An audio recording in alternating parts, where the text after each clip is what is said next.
On a Dead Man's Chest is a story that will tattoo itself onto your soul. Directed by William Friedkin, written by Larry Wilson, and shot by Rick Boda. Based on a story from The Haunt of Fear number 12, drawn by Johnny Craig. The show takes a single element from the comic and uses it to conjure up some heavy metal horror. Wealthy steamship company owner Steven Anderson and his beautiful wife, Helen, get ready for a night out. The heavily tattooed Steven answers the phone to the surprise of his brother Larry visiting town. Larry has been at sea for 4 years. He hasn't even met Helen yet. Steven insists they all get together tonight, but Helen reminds Steven they have a prior commitment. Steven says to cancel. Nothing is more important to him than his brother. Steven finishes getting ready. Helen isn't pleased with this at all, until she actually sees Larry with her own 2 eyes. Steven can't believe that after so much time on the open seas, Larry hasn't gotten a single tattoo. The brothers talk about Steven's tattoos, and how he has his chest reserved for some very special ink,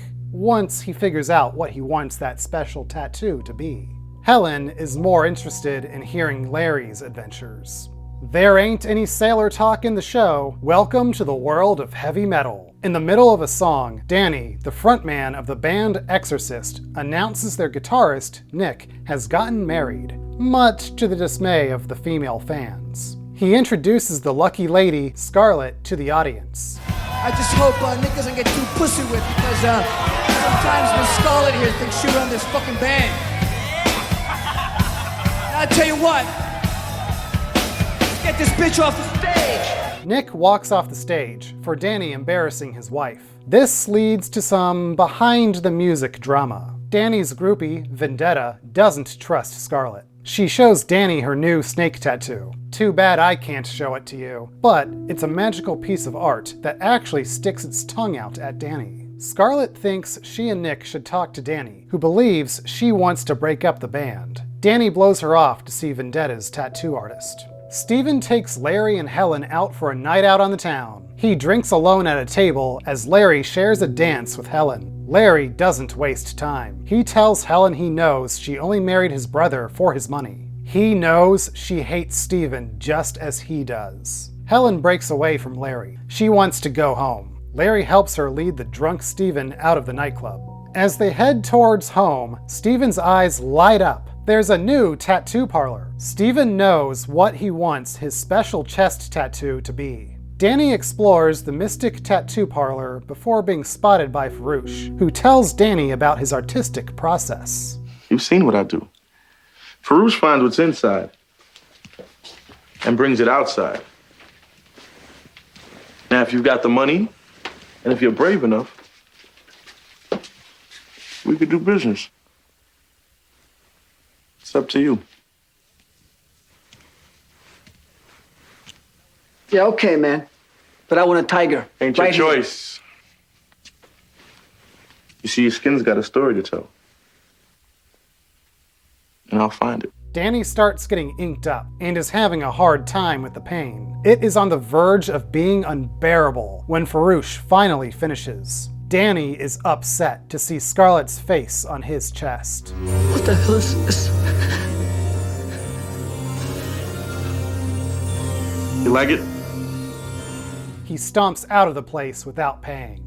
It takes the artist about 2 hours to ink a portrait of Steven, his wife, and his brother, all happy together on his chest. Larry and Helen get Steven home, where he passes out. As he sleeps, the 2 people he cherishes most begin their affair. Meanwhile, Danny and Scarlett are at the house, alone, and they have quite the heated argument. You're trying to break up the band, you stupid bitch. Can't you see we're the hottest group in the country? And you want to throw it away like nothing.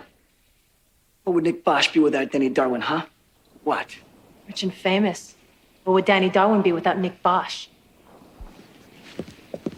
Oh, I almost forgot. Nick and I think you ought to move out whenever it's convenient. When apologizing to the venue owner from the other night, Danny sees Vendetta. He thinks she put Farouche up to the Scarlett tattoo, but Vendetta knows nothing of it. She claims Farouche is magic. Vendetta puts Danny in contact with her plastic surgeon to have the Scarlett tattoo removed. The results are not what they hoped. Vendetta has some last advice for Danny. If you can't get rid of the tattoo, at least you can get rid of her. Danny patches things up with Nick, but we know things aren't quite right in his head. While Nick is at a sound check, Danny has a word with Scarlet.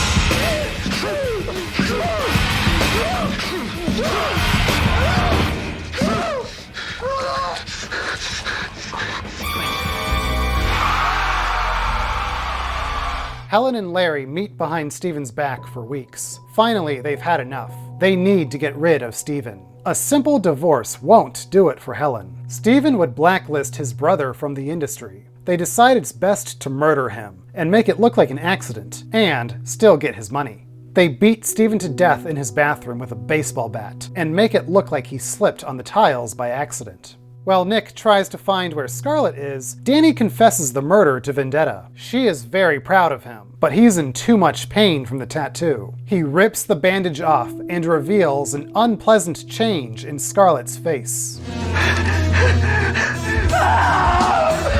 What's the matter? Oh my God! After everyone's waited long enough for Danny to come out, Exorcist hits the stage. Danny's tattoo starts acting up, so he runs backstage. Danny, what's going on? What happened? It's your fault! You sent me to that bastard!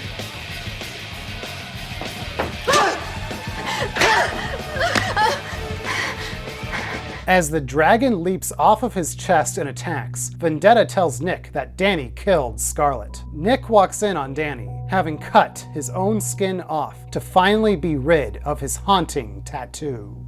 The police are on their way when Helen suddenly shrieks in horror. There is something on Steven's chest they need to burn off, but not before Helen shoots Larry in self-defense. The cops arrive and find a hysterical Helen surrounded with chemicals. She was trying to remove Steven's tattoo, his tattoo which has mysteriously changed, depicting his murder.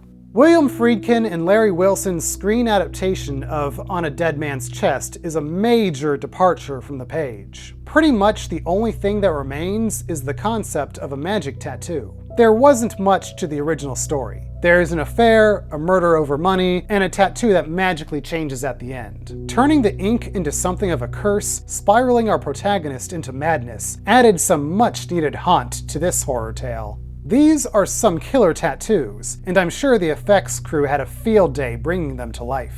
This adaptation may be as unfaithful as Steven's wife, but I think that's one affair we can live with. Friedkin has directed a number of my favorite movies, and the band name in the episode is a very obvious reference to what many consider his boundary-pushing masterpiece. He continues pushing boundaries within the crypt. I can't even show half the shots she appears in, but Sherry Rose makes an unnerving impact as the devious Vendetta. You will be seeing Rose again in a later season. Finally, I can't resist pointing out this episode aired only a few months after Tia Carrera appeared in Wayne's World. We all know which rock star she's better off with. Okay, party, bonus.